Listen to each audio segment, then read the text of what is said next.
Bismillahirrahmanirrahim. Assalamu alaikum wa rahmatullahi wa barakatuh. Welcome students to the lecture number 22 of Business Statistics second year. जैसे कि आपको याद होगा कि हमने ये जो चैप्टर नंबर 6 है हमारा प्रोबेबिलिटी थ्योरी का, इसको हम जो है वो स्टडी कर रहे हैं और इसके अंदर जो है वो हमने प्रोबेबिलिटी के जो क्वेश्चंस हैं उसको हमने पिछले लेक्चर से हमने स्टार्ट किया था। और ये देखिए, ये जो सवाल आपके सामने अभी भी लिखा हुआ है बोर्ड में, वो हम जो है वो पिछले लेक्चर के अंदर हम उसको सॉल्व कर रहे थे, ठीक है। और उसके अंदर हमने देखा था कि जो है वो इसकी जो दो कंडीशंस थी वो उसको हमने किस तरह सॉल्व करनी थी और उसके अंदर जो है वो क्या क्या सूरतें थी, ये सारी चीज़ें आपके सामने अल्हम्दुलिल्लाह बहुत डिटेल से आपके सामने जो है वो आ चुकी थी, ठीक है। और मैंने आपसे ये दरख्वास्त भी करी थी कि आखिर की जो दो कंडीशन है वो आप अपने तौर पर करने की ज़रूर कोशिश कीजिएगा, और अगर ना हो तो मैंने आपको बताया था कि ये वाला जो हमारा लेक्चर है, जो अभी करंट लेक्चर जो चल रहा है, इसके अंदर मैं लाजमन इसको सॉल्व करूँगा। चूँकि अभी पहले ही सवाल है, मैंने आपको वैसे ही दे दिया था ताकि आप अपने आप को भी एनालिसिस करेंगे, आप मतलब कितना ज़्यादा जो है वो अब प्रोबेबिलिटी को समझने लगे हैं। बहरहाल अगर नहीं भी हुआ तो कोई मसले की बात नहीं है, और अगर सॉल्व हो गया तो बहुत ही अच्छी बात है माशाल्लाह। इसके अंदर जो है वो शुक्र अदा करना चाहिए कि अल्हम्दुलिल्लाह समझ में आ रही है चीज़ें, ठीक है। तो आज हमारा जो टारगेट है वो इन दो क्वेश्चंस को जो है वो सॉल्व करने का है कि इन दो क्वेश्चंस को हम सॉल्व करके देखेंगे कि वो किस तरह जो है वो इनका आंसर हमें निकालना है, ठीक है। तो देखें, सवाल मैं एक दफ़ा दोबारा पढ़ लेता हूँ ताकि हमारा जो है वो रिव्यू हो जाए, ताकि हम जो है वो एक दफ़ा दोबारा से देख लें इसे। A coin is tossed 2 times, 2 coins are tossed only once। मैंने आपको ये पहले ही समझा दिया था पिछले लेक्चर के अंदर कि एक सिक्के को 2 मरतबा उछालना या 2 सिक्कों को 1 मरतबा उछालना, इसकी यानी कि ये वाली जो कंडीशन है ये सेम होती है, ठीक है। इसके अंदर जो सैंपल स्पेस बनेंगे वो 4 ही बनेंगे। सैंपल स्पेस चूँकि हमने सॉल्व कर लिया था पिछले लेक्चर के अंदर, तो वो सैंपल स्पेस जो है वो 4 ही बनेंगे इन दोनों सूरतों के अंदर। एक सिक्के को 2 मरतबा उछालें या 2 सिक्कों को जो है वो 1 मरतबा उछालें, तो कंडीशन जो बनेंगी वो यही बनेंगी, ठीक है। अच्छा जी, तो व्हाट इज द, अब ये तो हमारी एक्सपेरिमेंट बता दिया उसने। अब सवाल ये है कि what is the probability of getting. तो बताएं जरा प्रोबेबिलिटी ऑफ गेट के हम अब प्रोबेबिलिटी हमें जो है वो कैलकुलेट करनी है इन 4 कंडीशंस की, जो 4 कंडीशन हमारे लिए फेवरेबल है, जो हम चाहते हैं कि भाई ये आ जाए हमारे लिए, जो हमारी ये फेवरेट कंडीशन है। तो उसके अंदर एग्जैक्टली 1 हेड हमने जो है वो सॉल्व करके देखा था और इसका आंसर जो है वो हमने निकाला था 50%, 0.5, कि भाई एग्जैक्टली 1 हेड, चूंकि वो सिर्फ 2 सूरतें हैं, या तो हेड टेल में या टेल हेड में, सिर्फ ये 2 सूरतें इसकी बनती है, तो 2/4 इज इक्वल्स टू 0.5, यानी कि 50% चांस है इसके आने का। फिर उसके बाद हमने नो हेड, कि भाई ऐसी कंडीशन हमारी जो है वो फेवरेट है जिसके अंदर कोई भी हेड ना आए, तो वो एक ही कंडीशन है कि दोनों सिक्कों में टेल टेल आ जाए, ठीक है। पॉसिबल तो है ये, लेकिन इसके चांस कितने आने के, वो सिर्फ 25% है, कि ये 25% से ज़्यादा इसके चांसेस नहीं है कि ये वाली कंडीशन पूरी हो। आज जो हमारा सवाल है वो है एटलीस्ट 1 हेड का, ठीक है। तो हम इसको सॉल्व करना शुरू करते हैं, एटलीस्ट 1 हेड को। जैसे मैंने आपको बताया भी था कि हम जो है वो लेट सी करेंगे इसको, चूंकि ए और बी हमने इनका नाम दे दिया था। एग्जैक्टली 1 हेड को हमने ए का नाम दिया था, नो हेड को हमने बी का नाम दिया था, तो हम जो है वो नंबर 3 को सी का नाम दे देते हैं। Let C is equals to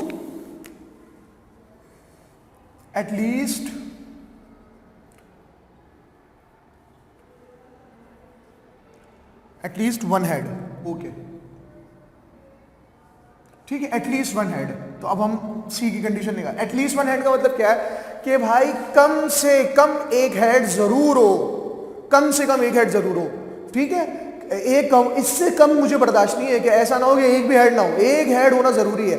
ज्यादा आ जाए उसमें कोई प्रॉब्लम नहीं है, 1 हेड का होना जरूरी है, कम से कम 1 हेड जरूर हो, ठीक है। ये एटलीस्ट के मैं बहुत दफा आपको समझा चुका हूं पिछले लेक्चर्स के अंदर। इसी तरह एटमोस्ट के मैंने भी आपको जो है वो समझा चुका था कि एटमोस्ट का मतलब क्या होता है। ये पिछले लेक्चर्स में आप जो है वो एक दफा इसको रिव्यू कर लीजिएगा तो आपको मजीद समझ में आ जाएगा।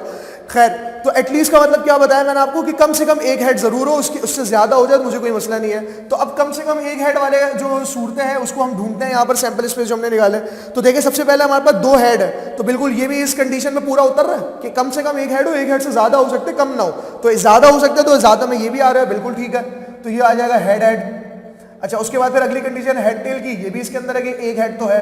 उसके बाद फिर टेल हेड, इसमें भी आ जाएगा पूरा। लेकिन जो अगली कंडीशन है टेल टेल, इसके अंदर ये कंडीशन पूरी नहीं हो रही, यानी कि अगली सूरत है जो टेल टेल की है, इसके अंदर एटलीस्ट 1 हेड वाली कंडीशन पूरी नहीं हो रही कि कम से कम 1 हेड हो। यहाँ पर एक भी हेड नहीं है, तो इसका मतलब हमने इसको नहीं लेना। तो ये हमारे पास बहुत सिंपल हो गया। अब आपको पता है कि हम नंबर ऑफ सी निकालेंगे, तो नंबर ऑफ सी हम इसको गिन लेते हैं, 1 2 3, वो 3 तादाद बन रही है इसकी। अब हम प्रोबेबिलिटी की तरफ चले जाएंगे। Probability of C is equals to number of C upon number of S, okay. तो नंबर ऑफ सी हमारे पास 3 है और नंबर ऑफ एस हमारे पास 4 है। हम पहले इसको कैलकुलेट कर चुके हैं सैंपल स्पेस को, ठीक है।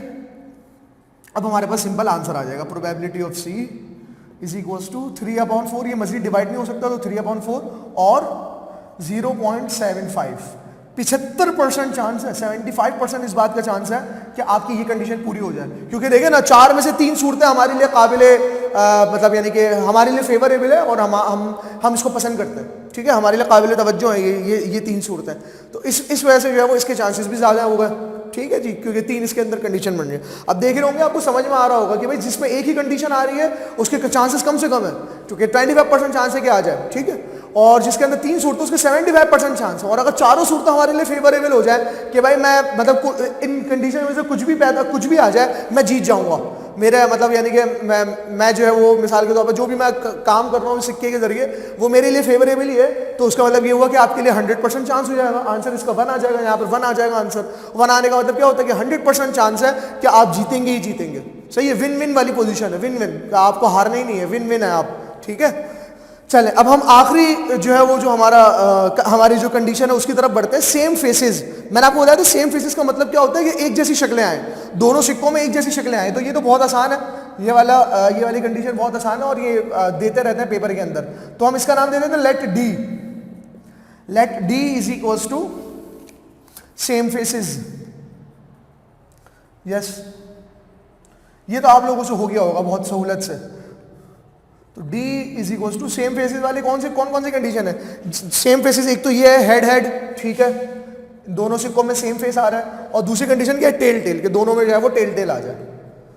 बस ये भी बहुत आसानी से सॉल्व हो गया। इसके अंदर नंबर ऑफ D अगर हम मालूम करेंगे तो नंबर ऑफ D हमें पता चलेगा कि वो 2 है, 2 है सिर्फ।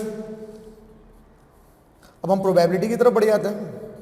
Probability of D is equals to number of D upon number of S is equals to number of D 2 है, नंबर ऑफ S जो है वो 4 है। अब हम आंसर निकाल लेंगे आखिरी स्टेप पे। Probability of D is equals to 1/2 और 0.5। इसके अभी 50% चांस है, क्योंकि देखिए 4 में से दो सूरतें हमारे लिए फेवरेबल है ना कि सेम फेसेस आ जाए, ठीक है। तो इसके भी 50% चांस है कि दोनों सिक्कों में टेल टेल आ जाए या फिर हेड हेड आ जाए।